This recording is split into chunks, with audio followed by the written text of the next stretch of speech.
بسم اللہ الرحمن الرحیم۔ حضرت ابو ہریرہ رضی اللہ تعالیٰ عنہ سے روایت ہے، انہوں نے کہا کہ ایک دن حضور نبی کریم صلی اللہ علیہ وسلم لوگوں سے ملاقات کے لیے مکان سے باہر تشریف فرما تھے، تو ایک آدمی آیا اور اس نے کہا کہ ایمان کیا ہے؟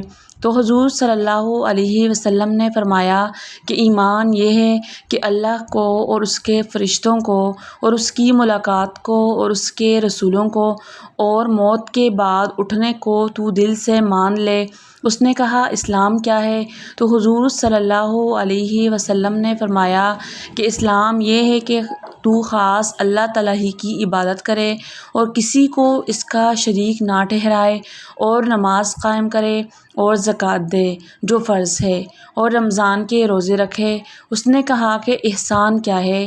تو حضور صلی اللہ علیہ وسلم نے فرمایا کہ احسان یہ ہے کہ تو اللہ کی عبادت اس طرح کرے گویا کہ تو اللہ کو دیکھ رہا ہے، بس اگر تو اس کو نہیں دیکھتا تو اس طرح عبادت کر کہ وہ تجھے دیکھ رہا ہے۔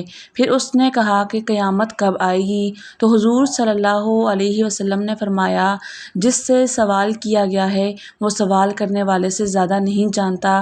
ہاں، میں ابھی تجھے کچھ نشانیاں بتا دیتا ہوں جو یہ ہیں، جب کہ باندی اپنے مولا کو جنے گی اور اونٹوں کے چرواہے کالے کالے رنگ والے بڑی بڑی عمارتوں پہ فخر و گھمنڈ کرنے لگیں گے۔ یہ علم قیامت ان 5 چیزوں میں سے ہے جن کو خدا کے سوا کوئی نہیں جانتا۔ پھر حضور صلی اللہ علیہ وسلم نے ان اللہ عندہ علم الساعہ، ترجمہ قیامت کا علم اللہ کے پاس ہے، یہ آیت تلاوت فرمائی جس میں قیامت وغیرہ 5 چیزوں کا ذکر ہے۔ پھر وہ سائل واپس چلا گیا۔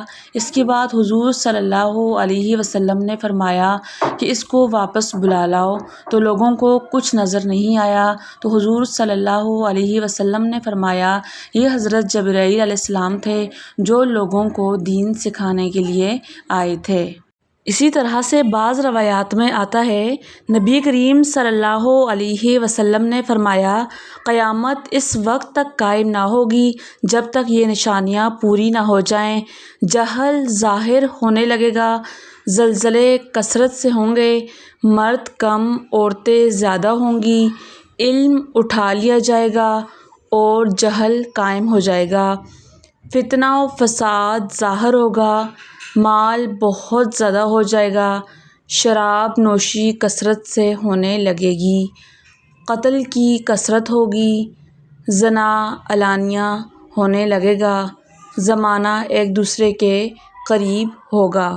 یہ دنیا فانی ہے اور سب نے ایک دن یہاں سے چلے جانا ہے، اور ہم نے اپنی زندگی میں کتنے سارے لوگوں کو، اپنے پیاروں کو مرتے ہوئے دیکھا ہے، اسی طرح ہم نے بھی ایک دن چلے جانا ہے۔ اللہ تعالیٰ ہم سب کو موت سے پہلے موت کی تیاری کرنے کی توفیق عطا فرمائے، نیکی کرنا اور گناہ سے بچنا اللہ تعالیٰ ہمارے لیے آسان کر دے، آمین۔